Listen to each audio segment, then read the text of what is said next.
Di mana syarat itu adalah merupakan perkara yang harus dikerjakan sebelum melakukan suatu amalan atau perbuatan.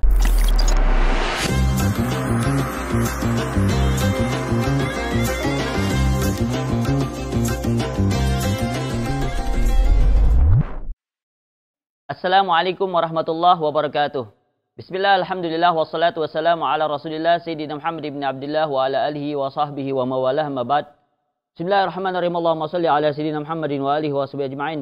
Allahumma rabbana atina min ladunka rahmatan wa hayyi lana min amrina rasyada. Rabbi zid ilma wa rzuqni fahma. Rabbi shrah li sadri wa yassir li amri wahlul 'uqdatam min lisani yafqahu qawli.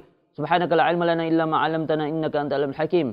Namun ta'allumu ta'lim tadruk tazkir wa nafal intifa' wa ifadatu istifadah. Walhasil atamassuki bi kitabillah wa sunnati rasulih wa du'a il huda wal ta'ala al khair ibtiga wajillahi marratihi wa qurbihi wa sahabihi subhanahu wa ta'ala. Alhamdulillah, kita kembali melanjutkan kajian kita dari kitab Fathul Ilah, masih membahas tentang bab salat. Bismillahirrahmanirrahim. Faslun wa ahusukum ala shalah. Dan saya anjurkan kalian untuk selalu menjaga salat. Fa innaha babul millah, karena salat itu adalah pintu ajaran agama Islam. Wa mu'zamun nihlah, dan merupakan kenikmatan pemberian dari Allah, karunia dari Allah yang paling agung. Wal muhafizu 'alaiha faiz, orang yang senantiasa menjaga salat, dia adalah orang yang sukses. Wal jami' khairati dunya wal akhirah faiz, dan orang yang senantiasa menjaga salat, dia akan meraih seluruh kebaikan dunia dan akhirat. Wat tariku laha kasalan, orang yang meninggalkan salat karena malas. Wat mutahawwinu biha sikolan, orang yang menyepelekan sholat, merasa berat untuk melaksanakan sholat. Yutradu tordan, dia akan terusir dari rahmat Allah. Wa yuktalu haddan, dan dia layak untuk dibunuh menurut hukum Islam. Bal qala bi kufrihi katsirun minas sahabatil uzama. Bahkan ya, dikatakan orang yang meninggalkan sholat ya, dengan sengaja itu adalah kufur. Ya, menurut pendapat sebagian besar para sahabat Nabi. Wa aftabi jam'u minal ulama, dan pada sebagian besar ulama memfatwakan bahwasanya orang yang meninggalkan salat dengan sengaja dia hukumnya kafir. Wa amma tarikuha juhudan, ya. Adapun orang yang meninggalkan salat karena mengingkari tentang kewajiban salat, fala syakka fi kaunihi linnari waqudan. Tidak diragukan lagi keadaan orang yang seperti itu, ya. Keadaan orang seperti itu menjadi kayu bakarnya api neraka. Bal huwa kafirun bil ijma'. Bahkan orang yang meninggalkan salat dengan penuh kesengajaan, penuh dengan pengingkaran terhadap kewajiban salat, maka dia kafir menurut ijma' ulama, menurut kesepakatan para ulama. Mal'unun bila niza', terkutuk tanpa perselisihan lagi. Bahwasanya orang yang meninggalkan salat dengan sengaja, meninggalkan salat dengan penuh pengingkaran, maka dia dikutuk, dilaknat. Mukhalladun fi tabaqatin niran, kekal abadi selama-lamanya di lapisan-lapisan api neraka. Ma'a Fir'aun wa Haman, bersama Fir'aun dan Haman, yang keduanya adalah kafir. Tsumma innalaha katsiran minal arkan wa syurut. Kemudian sesungguhnya ya, salat itu memiliki rukun-rukun, memiliki syarat-syarat. Wal qabul was sihhah bikulliha manut, di mana juga salat memiliki syarat qabul, ya, syarat sahnya. Fasa'id man qama bi syurutiha wa arkanha, maka orang yang bahagia adalah orang yang melaksanakan salat dengan syarat-syaratnya, dengan rukun-rukunnya secara sempurna. Wa balagha fi takmiliha wa ihsaniha, dan berusaha untuk menyempurnakan semua syarat-syarat salat, semua membaguskannya, ya, rukun-rukunnya disempurnakan semuanya. Wal mahrum man hurimal ihsan wa akhala bi ba'di syuruti wal arkan. Orang yang terhalang tidak mendapatkan rahmat Allah adalah orang yang tidak mendapatkan, tidak menyempurnakan syarat-syarat salatnya, rukun-rukun salatnya, ya, semuanya banyak yang ditinggalkan sehingga dia menjadi orang yang mahrum. Faslun syurutus salati 15. Sekarang kita masuk kepada syarat-syarat salat, di mana syarat itu adalah merupakan perkara yang harus dikerjakan sebelum melakukan suatu amalan atau perbuatan. Sehingga syarat-syarat salat ini harus terpenuhi sebelum kita melaksanakan salat. Ini dalam kitab ini disebutkan ada 15 syarat salat. 1, al-Islam. Syarat utama ya, bagi seseorang untuk melaksanakan salat adalah Islam. Sehingga tidak sah salat orang yang tidak Islam. Orang kafir tidak sah salatnya. Tamyiz. Yang kedua, tamyiz. Tamyiz itu belum balik, tapi dia sudah membedakan mana kanan, mana kiri, mana yang hak, mana yang batil, mana sudah bisa makan sendiri, sudah mandiri. Nah itu tamyiz. Dia sah salatnya jika dia melaksanakan salat. Wadukhulul waqt. Yang ketiga, masuk waktu. Ya. Jika salat zuhur waktunya jam 12, maka sah ya, salatnya ketika kita melaksanakan mulai jam 12 dan seterusnya. Tidak sah salat kita kalau misalkan zuhur jam 12, tapi kemudian kita kerjakan jam 11. Maka tidak sah salatnya sebab belum masuk waktu.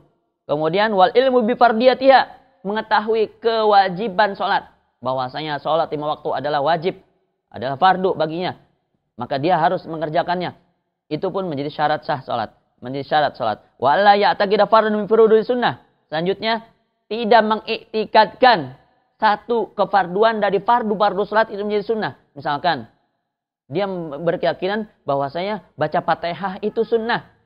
Itu menjadi tidak sah salatnya. Harusnya gimana? Harusnya dia harus iktikadkan bahwasanya membaca suratul Fatihah itu wajib, fardu, nggak boleh ditinggalin. Ya. Kemudian wa taharah 'anil hadats wal asghar wal akbar. Suci dari hadas kecil dan hadas besar. Sehingga seseorang yang hendak melaksanakan salat harus mensucikan dirinya dari hadas kecil dengan wudu dan hadas besar dengan mandi besar. Ya. Jika tidak ada air, maka dengan tayamum. Wa taharu 'anin najasah fi tsaubi wal badan wal makan. Selanjutnya, suci dari najis pada pakaian, jangan sampai pakaiannya bernajis. Suci badannya dari najis, jangan sampai di badannya terkena najis. Wal makan, tempat sholatnya harus suci, jangan sampai dia sholat di atas sajadah yang bernajis. Ya. Kemudian wasatrul aurah, menutup aurat. Ya, sebelum sholat dia harus menutup auratnya. Ya, bagaimana laki-laki ya minimal ya aurat itu dari pusat sampai lutut harus tertutup minimalnya itu. Tapi untuk adab ya kalau kita sholat usahakan tertutup ya dari mulai badan kita dengan pakaian yang layak, yang sopan. Sebab kita akan menghadap Allah Subhanahu wa Ta'ala. Jadi harus dengan pakaian yang sopan. Kalau wanita itu seluruh tubuhnya kecuali wajah dan telapak tangan itu adalah aurat yang harus ditutupi sebelum sholat. Kemudian wastiqbalul kiblah, menghadap kiblat. Kita harus sholat menghadap kiblat. Maka sebelum sholat kita harus tahu dulu. Kalau di Indonesia alhamdulillah di mana-mana ada masjid, mushola, tentunya ada arah kiblatnya. Tapi kalau misalkan kita berada di hutan rimba, di padang pasir, di luar negeri yang di situ jarang sekali ada masjid, mushola, maka kita ijtihad di situ, ya. Mencari arah kiblat, di mana arah kiblatnya. Sekarang alhamdulillah ada kompas, ada apa, atau kita bisa melihat dari peredaran matahari kemana arah kiblat itu. Kemudian watarkul kalam, tidak bicara, meninggalkan bicara. Jangan sampai ketika sudah takbiratul ihram kemudian kita berbicara, maka akan batal puasa salatnya. Watarkul af'ali katsirah, meninggalkan gerakan yang banyak. Jangan sampai kita bergerak yang melebihi 3 gerakan. Ya, atau 3 gerakan, ya. Ini yang sering terjadi. Misalkan contoh dalam ketika bangun dari ruku. Sami Allahu liman hamidah. Ini tangan bergerak. Batal itu. Ya. Berkali-kali bergerak, ya. 1 kali udah 2 kali, ya. 2 kali 4 kali, ya. Sebab 2 tangan. Maka usahakan tangan ini kita simpan di paha, atau sebagian orang bahkan sedekap lagi. Yaitu pun untuk menghindari jangan sampai tangan bergerak. Ya. Kemudian, watarkul akil wasyurbi, meninggalkan makan dan minum. Tidak makan dan minum. Sebab apa? Sebab setelah takbiratul ihram, perkara-perkara yang tadinya halal menjadi haram. Ya. Setelah takbiratul ihram, makan yang tadinya sebelum sholat halal menjadi haram. Ya. Minum yang tadinya sebelum sholat, setelah takbiratul ihram menjadi haram. Pain akal nasian. Jika ia makan nasi, makan nasi. Jika ia makan karena lupa, bukan makan nasi, ya. Maksudnya karena lupa, ya. Lupa misalkan makan, ya. Lagi sholat nih, ada yang nyuapin, makan lupa, ya. Au jahilan. Jahil. Tidak tahu bitahrimihi bahwasanya makan itu haram ketika sholat. Lam tabtul. Nggak batal sholatnya. Ya. Wa alla yamdiya ruknun qawliyun au fi'liyun masyakki fi niyati taharrum.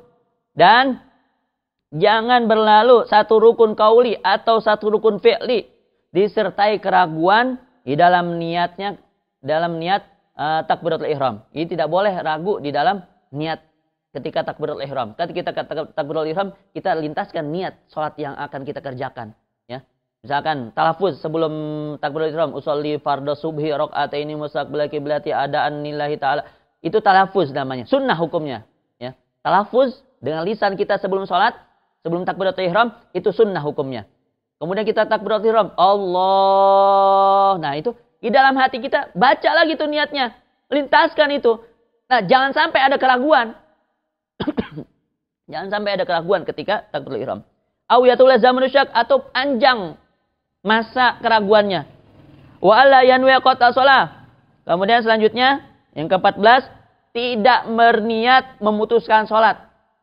Ya. Kalau berniat memutuskan salat, maka itu akan menjadikan salatnya batal, ya. Terputus salatnya.